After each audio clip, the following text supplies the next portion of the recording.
5 gunshots rang out in an upscale Houston apartment complex, ending the life of businessman Marcus Langston. The shooter was none other than Officer Tiana Caldwell, a Houston police officer with whom he'd shared a short-lived affair in the summer of 2021. The vibrant streets of Houston, Texas, stood in stark contrast to the quiet, structured life of 44-year-old Marcus Langston, a successful owner of a small but thriving car rental company. Originally from Baton Rouge, Marcus had relocated to Houston to be closer to his children, particularly his teenage daughter, who was attending college nearby. He was focused on rebuilding his life after a difficult divorce, balancing his family, his business, and his personal peace. Marcus first met Officer Tiana Caldwell in January 2021 at the Houston Community Center during a local business networking event. Caldwell, then 37, was serving as a patrol officer with HPD Central Division while working toward her master's degree in criminology at the University of Houston. Their conversation led to an exchange of numbers and a few casual meetups. From the start, Marcus made his boundaries clear. Over their first dinner at Brennan's of Houston, he told her he wasn't interested in a committed relationship. Tiana agreed, at least verbally, but within weeks, her behavior began to raise concerns. By March 2021, her text messages escalated from occasional check-ins to hourly pings. She began showing up at his business, Langston Elite Auto Rentals, during her patrol shifts. At first, Marcus assumed these were coincidences, but surveillance footage later proved she drove past the location an average of 6 times a day, even when she was off duty. When Marcus decided to end their casual connection in April 2021, Tiana's behavior intensified. She created multiple fake social media accounts to monitor his online activity, a fact later confirmed through digital forensics. Internal affairs records would eventually show that she used her police credentials to run Marcus's name through state databases at least 17 times between April and June 2021. Things worsened that September when Marcus began dating Keisha Vaughn, a local real estate agent. Tiana expanded her stalking to include Keisha's home and workplace. Anonymous complaints about building code violations suddenly piled up against both Marcus's business and Keisha's office, all traced back to IP addresses from Tiana's home. By December 2021, Marcus had recorded 37 separate instances where Tiana confronted him or appeared at places he frequented, restaurants, his gym, even his children's school events. After his car tires were slashed outside his business, security footage captured Tiana in uniform approaching the vehicle at 3:47 a.m. He filed his first police report on December 15, 2021, though the vandalism itself happened off camera. Marcus responded by tightening security at home and work. He installed more cameras, altered his daily routine, and began keeping a detailed log of every encounter. Cell phone data later revealed that between May 15th and May 31st, 2021, Tiana sent him 847 text messages, nearly 50 per day. The tone of her messages shifted from pleading to threatening, including multiple mentions of self-harm. On June 3rd, Marcus filed for a restraining order, citing harassment and unwanted contact.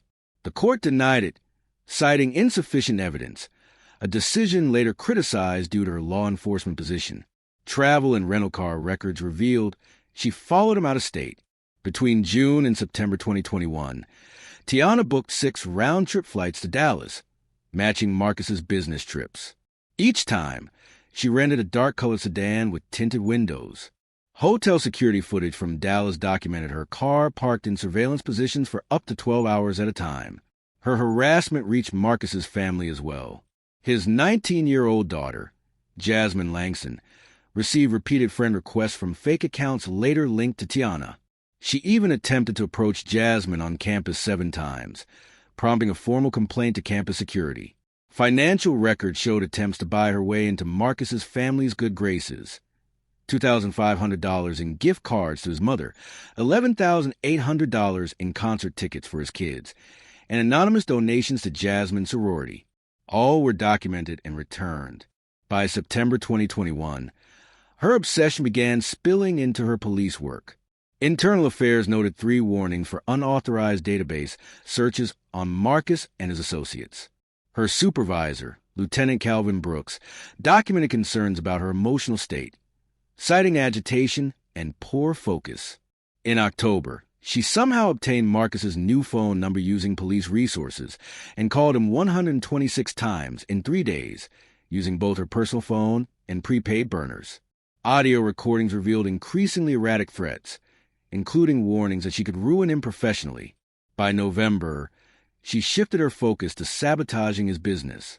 Complaints to the Houston Department of Transportation and anonymous calls to potential customers, all traced back to her, painted his company as fraudulent. Marcus discovered GPS trackers on his vehicles and hired a private investigator on his attorney's advice to build an airtight case.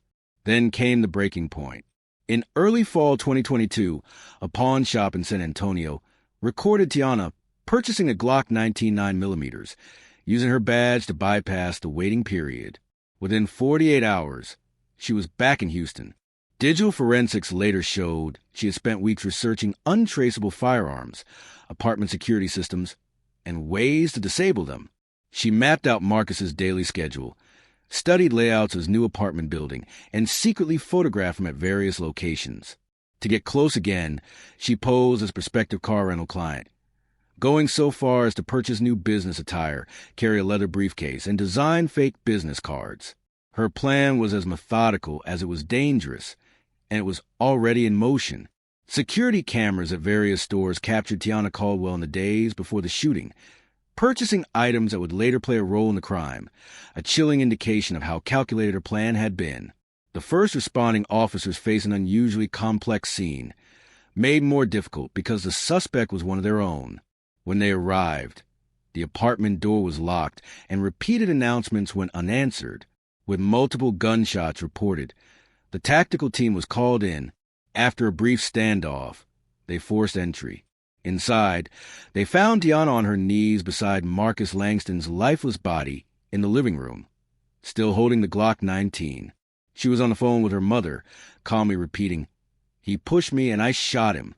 Behavioral experts later noted that the statement directly conflicted with the physical evidence. Officers were struck by her unerringly composed demeanor despite the blood and chaos surrounding her. The crime scene investigation, led by senior forensic investigator Maria Torres, quickly began dismantling Tiana's self-defense claim. Blood spatter analysis revealed Marcus had been sitting in his office chair when the first bullet struck. There were no signs of a struggle. Laser mapping of bullet trajectories suggested a deliberate execution rather than a frantic act of survival. 5 shell casings were recovered from different points in the room, implying she had moved methodically while firing.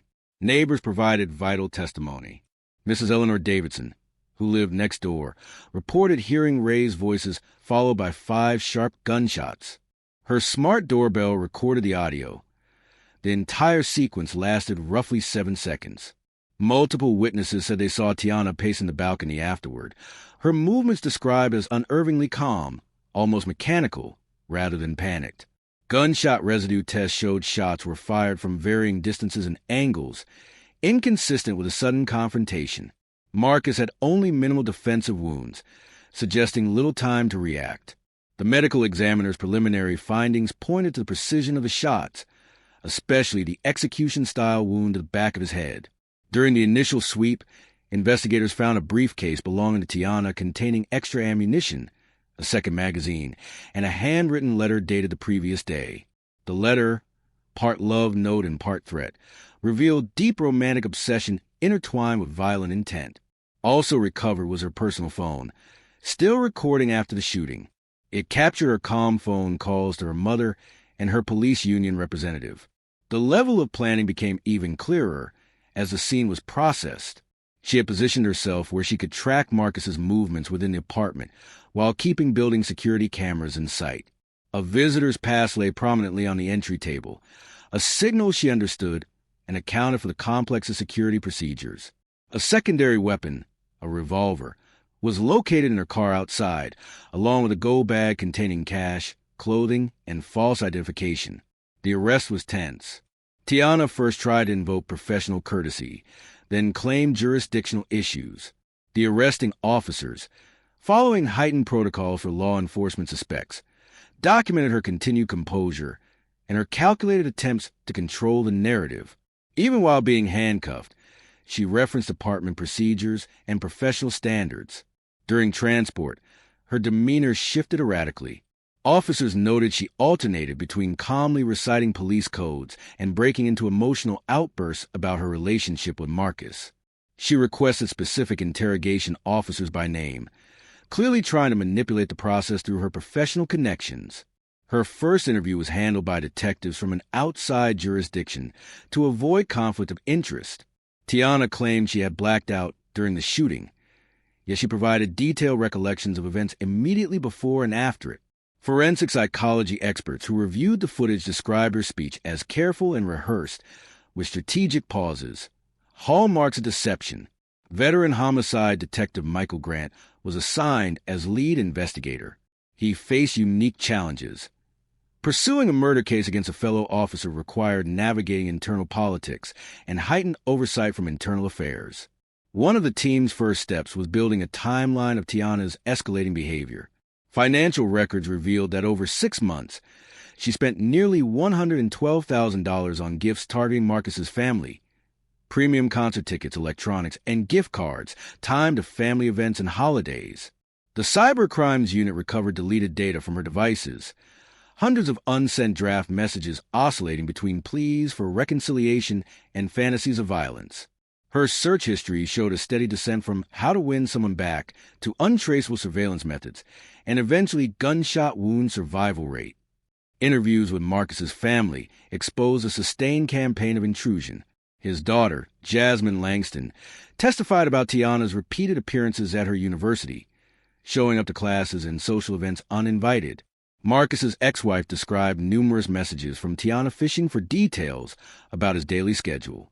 Surveillance footage from around Houston showed how extensively she tracked him, his coffee stops, gym sessions, and client meetings. Investigators learned she often rented different cars to avoid detection, racking up more than 3,000 miles in local surveillance. Cell tower records placed her near Marcus's apartment during overnight hours, sometimes staying within range for 6 to 8 hours straight. Several prepaid phones registered under fake names were traced back to her through purchase histories and usage patterns. Colleagues from HBD painted a picture of a woman unraveling. Officers recalled her asking excessive questions about surveillance tech and showing an unusual interest in stalking and domestic violence cases. Supervisors documented a decline in her work performance, paired with growing agitation. Internal Affairs ultimately confirmed she had exploited her badge to access Marcus's driver's license, vehicle registrations, and even Jasmine's school records, breaches that spanned months before the murder. A forensic sweep of her personal computer revealed meticulously organized spreadsheets tracking Marcus's life, conversations, relationships, daily movements, leaving little doubt about the depth of her obsession. The seized documents revealed detailed records of Marcus Langston's financial transactions, suggesting Tiana had somehow gained unauthorized access to his banking information. Investigators also uncovered that she had installed tracking software on a tablet she had given to Jasmine Langston, an attempt to monitor the family's private communications. The murder weapon offered further proof of premeditation. Ballistics testing confirmed the firearm had been purchased 6 weeks prior to the shooting, and range records showed Tiana had been practicing extensively with the same caliber weapon. Surveillance footage from multiple firing ranges captured her focusing on close-range precision and grouping multiple shots in tight patterns, an unmistakable sign of deliberate preparation. A court-ordered psychological evaluation revealed a personality profile consistent with obsessive tendencies and narcissistic traits. The report noted Tiana's ability to maintain a professional exterior while concealing intense fixations and violent impulses. Her police training had, ironically, made it easier for her to hide her deteriorating mental state from colleagues and supervisors.